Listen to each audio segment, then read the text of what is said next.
మకరం వారి కనుక చూసుకున్నట్లయితే మకర లగ్నానికి లేదా మకర రాశికి లగ్నాధిపతి ధనాధిపతి ఒక్కడే అవుతాడు శని భగవానుడు. కాబట్టి మిమ్మల్ని మీరు ప్రొటెక్ట్ చేసుకుంటూ ధనం సంపాదించుకోవడం అనేటువంటిది మీ జాతకంలో ఇన్బిల్ట్గా ఉంది. మీకు మరి గృహానికి కారకుడైన కుజుడికి లాభాధిపత్యం వచ్చింది. అంటే మీరు గృహము వాహనం మూలంగా మీకు లాభం ఉందా లేదా అనేటువంటిది ఈ కుజుడు డిసైడ్ చేస్తాడు. అలాగే మీకు సప్తమాధిపతి చంద్రుడు. చంద్రుడు అవడం వల్ల ఏంటంటే కొంచెం చలాకీగా ఉండే అమ్మాయి, కొంచెం ఆహ్లాదకరంగా ఎప్పుడు ఈ ఈ తత్వం గల జీవిత భాగస్వామి వస్తారు. అమ్మాయికి అయినా అబ్బాయికి అయితే అమ్మాయి, అమ్మాయికి అయితే అబ్బాయి. అయితే ఇవి అసలు ధనయోగాన్ని, గృహయోగాన్ని లేదా వాహన యోగాన్ని, స్థలం కొనుక్కునేది కానీ, వివాహం కానీ మీ జన్మజాతకంలో ఏ గ్రహాలు అవుతాయి, వాటిని ఎలా యాక్టివ్ చేసుకోవాలి అనేటువంటి అంశం చెప్తుంది నేనైనప్పటికీ చెప్పిస్తుంది సాక్షాత్ లలితా అమ్మవారిగా భావిస్తూ ఆ లలితాంబిక అమ్మవారి యొక్క అనుగ్రహం మీకు పరిపూర్ణంగా కలగాలని మనస్ఫూర్తి కోరుకుంటూ, ఇక్కడ గమనించినట్లయితే ఈ యొక్క మకరం వారికి ఎంత మీరు శని భగవానుడికి సంబంధించిన రెమెడీ చేస్తూ ఉంటే అంత మీకు ఈ యొక్క ధనపరమైన విషయంలో సెల్ఫ్గా ఎదుగుదల అనేటువంటిది ఉంటుంది. బికాజ్ ఆఫ్ మీ లగ్నాధిపతి ధనాధిపతి శని కాబట్టి ఇది ప్రధానంగా గుర్తుపెట్టుకోండి. ఇక మీకు ఈ శని ఏ గ్రహంతో కలిసినాడు దాన్ని బట్టి కూడా రెమెడీస్ చేసుకోవాలి. అది మీ పర్సనల్ చార్ట్ బట్టి ఉంటుంది. ఇక గృహానికి కారకుడైన కుజుడు చతుర్థ లాభాధిపత్యం వచ్చింది. అంటే ఏమిటి? గృహం మూలంగా ధనయోగం ఉంది, కానీ అది ఎంత బాగుందనే దాని మీద ఉంటుంది. గృహం మూలంగా లాభం, స్థలం మూలంగా లాభం అనేటువంటిది ఇన్బిల్ట్గా ఉంది.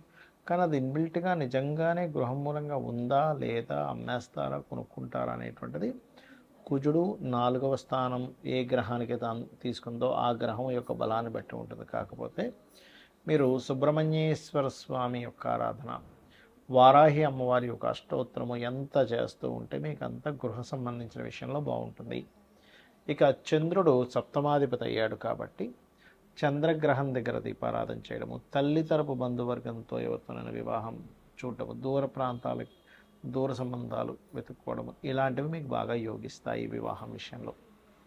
అయితే ఇక్కడ చంద్రుడి దగ్గర దీపారాధన చేయడము, మరియు గోవులకి ముల్లంగి లాంటివి తినిపించడము, గోవులకు నీళ్లు పెట్టడము, పక్షులకి జంతువులకు వాటికి కాస్త వాటర్ మీరు దానంగా ఇవ్వడం, కుండతో నీళ్ళతోని చలివేంద్రాలు ఏర్పాటు చేసినప్పుడు అక్కడ ఏదైనా సేవ చేయడం ద్వారా మీకు గృహ యోగంతో పాటు ముఖ్యంగా వివాహ యోగం అనేటువంటిది మీకు యాక్టివ్ అవుతుంది. కొంతమందికి చూడండి బాగా చదువుకుంటారు కానీ ధనబలం సరిగ్గా ఉండదు, మరి కొంతమందికి గృహం ఉండదు, కొంతమందికి వివాహం అవ్వదు, ఎంత సెటిల్మెంట్ అయినా కూడా. దీనికి కారణాలు ఏమిటి? మీ యొక్క జన్మజాతకంలో 2వ స్థానం డీయాక్టివేట్ అయిపోయింది, అంటే డెడ్ అయిపోద్ది ఒక్కోసారి. అంటే బ్లాక్డ్ భాగ్యచక్ర, భాగ్యం ఉంది కానీ బ్లాక్ అయిపోయింది.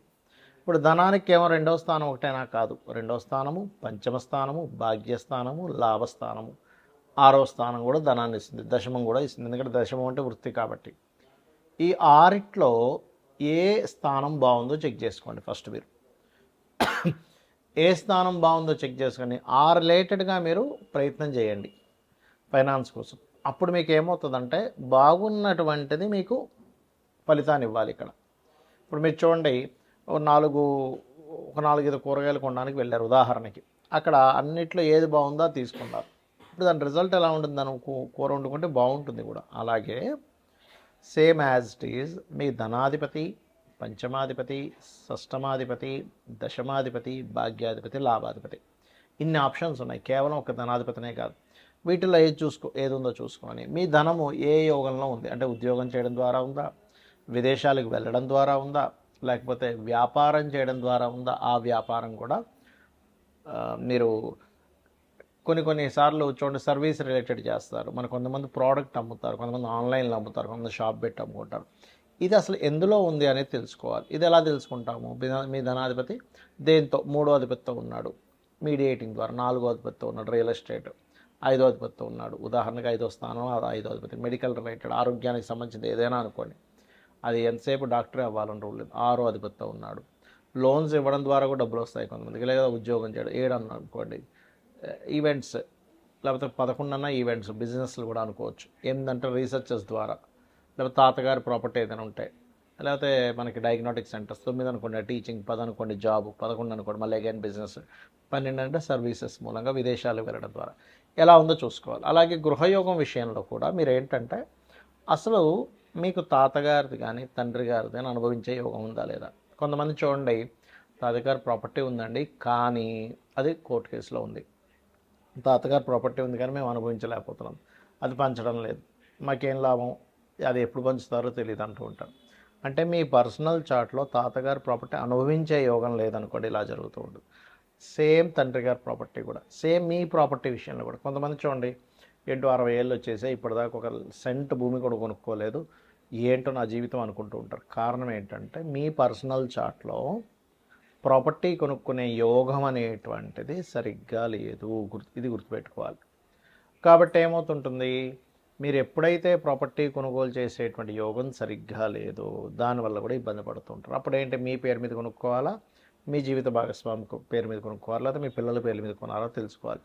అప్పుడు మీరు ఆ రకంగా సంకల్పం చేసుకుంటే మీరు కొనగలుగుతారు. మీ జాతకంలో లేనప్పుడు మీరు మీ పేరు మీద కొందామని అనుకుంటే అది కొనలేరు, గుర్తుపెట్టుకోండి. అలాగే మరొక విషయం ఏంటంటే ఇక్కడ గమనించినట్లయితే ఈ ప్రాపర్టీ రిలేటెడ్ సంబంధించినటువంటి అంశాలలో పర్టికులర్గా మీరు అర్థం చేసుకోవాల్సిన విషయం ఏంటంటే మీ పేరు మీద ఏ డైరెక్షన్ పనికొస్తుందో కూడా చూసుకోవాలి.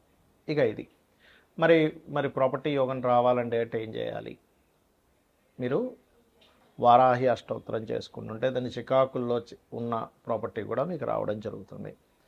ఇక వివాహం, ఇక్కడ చాలామంది ఏంటంటే చాలా భయపడుతూ ఉంటారు, ఏమండి నాకు 30 ఏళ్ళు వచ్చేసాయి, 35 ఏళ్ళు వచ్చేసాయి, ఇంకా వివాహం లేదు, మా పిల్లల తోటోళ్ళకి 25 ఏళ్ళకి అయిపోయిందని. ఇక్కడ జన్మజాతకంలో సప్తమ స్థానం ఎప్పుడు యాక్టివ్ అవుతుందో చూసుకోగలగాలి. ప్రతి జీవుడికి 3 నుంచి 5 సార్లు వివాహ యోగం అనేది వస్తుంది. ఆ 3 నుంచి 5 సార్లు ఎప్పుడు మీరు వివాహం చేసుకుంటే అది మంచిది. కొన్నిసార్లు 3 నుంచి 5 సార్లు చేసుకోకూడని సమయం కూడా నడుస్తుంది. అక్కడ ఏంటంటే ఆ చేసుకోకూడని సమయం నడిచినప్పుడు మీకేమవుతుంది, ఆ వివాహ సంబంధించినటువంటి విషయంలో రాంగ్ స్టెప్ పడుతూ ఉంటుంది. ఫస్ట్ ఆఫ్ ఆల్ మీ జన్మజాతకంలో 2 వివాహాల యోగం ఉందా లేదా ఫస్ట్ చెక్ చేసుకోండి. అది ఎలా చూడాలి, సప్తమాధిపతి పాడవడం, 12వ అధిపతి పాడవడం, డ్యూయల్ సైన్ కనెక్టివిటీస్ వస్తే 2 వివాహాల యోగం ఉందని మీరు నిర్ధారించుకోవాలి. రెండవది ఏంటి, లేట్ మ్యారేజ్ యోగం ఉందా, శాటన్తో కనెక్ట్ అయితే లేట్ మ్యారేజ్ యోగం. అలా కాకుండా సప్తమాధిపతి మంచి శుభగ్రహాలతోనే ఉన్నాడు, ఎర్లీ మ్యారేజ్ యోగం, అందులో లవ్ మ్యారేజా, ఇంటర్ క్యాస్టా, ఇలాంటివి కూడా ఉంటాయి.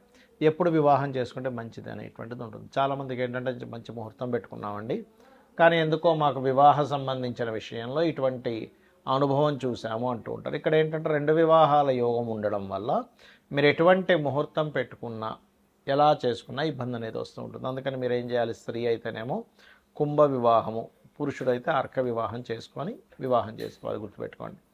ఇది ప్రధానంగా గుర్తుపెట్టుకోవాల్సినటువంటి అంశము. ఇక మరొక విషయం ఏంటంటే ఇక్కడ ఈ సప్తమ స్థానం ఏదైతే ఉందో, ఈ సప్తమాధిపతి ఎవరైతే ఉన్నారో ఏ గ్రహాల చేత స్ట్రక్ అయి ఉన్నాడు, బ్లాక్ అయి ఉన్నాడు. మనం ఇక్కడ ఏంటంటే ధనాధిపతి బ్లాక్ అయితేనేమో ధనపరంగా ఎదుగుదల లేదు, 4th లార్డ్ అంటే చతుర్థాధిపతి బ్లాక్ అయితేనేమో మీరు ప్రాపర్టీ కొందామంటే కొనలేకపోతుంటారు. అలా కాకుండా మీకు అష్టమాధిపతి బ్లాక్ అయితే తాతగారు ప్రాపర్టీ తీసుకోకూడదు, ఒకవేళ తీసుకున్న అది అమ్మేసి ఇంకోటి కొనుక్కోవాలి. 12వ అధిపతి బ్లాక్ అయితే తండ్రి గారి ప్రాపర్టీ విషయంలో ఇబ్బందులు వస్తాయి. సో ఇక్కడ ఏది బ్లాకింగ్లో లేదో అది ఉంచుకోవచ్చు, మిగిలింది అమ్మేసి ఇంకోటి కొనుక్కోవాలి. ఇది చాలా చాలా ఇంపార్టెంట్, మన లైఫ్ని పూర్తిగా తిప్పుతుంది ఈ యొక్క అంశం అనేటువంటిది. అలాగే మరొక విషయం ఏంటంటే ఈ వివాహ సంబంధించిన విషయంలో ఈ జాగ్రత్తలు తీసుకుంటూ, బంధువర్గంలో యోగం ఉందనుకోండి, బంధువర్గంలో చేసుకుంటేనే బాగుంటుంది. లవ్ మ్యారేజ్ యోగం ఉంటే లవ్ మ్యారేజ్ చేసుకుంటేనే బాగుంటుంది, గుర్తుపెట్టుకోవడం. ఒక్కొక్కసారి జీవిత భాగస్వామి ఇబ్బంది పెట్టే వాళ్ళు వస్తారు, అది మీ పూర్వజన్మల్లో కర్మలో ఉన్నటువంటి విషయం. ఆ కర్మని మీరు తగ్గించుకోవడానికి లలితాసహస్రనామాలు రెగ్యులర్గా చేసుకుంటూ, ఇప్పుడు ఆల్రెడీ వివాహం అయిపోయిందండి కానీ చాలా ఇబ్బంది పడుతున్నామని అనుకునేటువంటి వారు ఓం శివకామేశ్వరాంకస్త శివా స్వాధీన వల్లభాయై నమః అనే మంత్రం చేస్తూ ఉండండి, మీకు అన్ని విధాలా బాగుంటుంది. రెగ్యులర్గా లలిత చేసుకోండి. ఈ రకంగా మీరు మీ జాతచక్రంలో ధనాన్నిచ్చే కారకుడెవరు, గృహాన్నిచ్చే కారకుడెవరు, వివాహాన్ని ఇచ్చే కారకుడు ఎవరో చూసుకోండి. అన్ని విధాలా మీకు బాగుంటుంది. శ్రీమాత్రే నమః.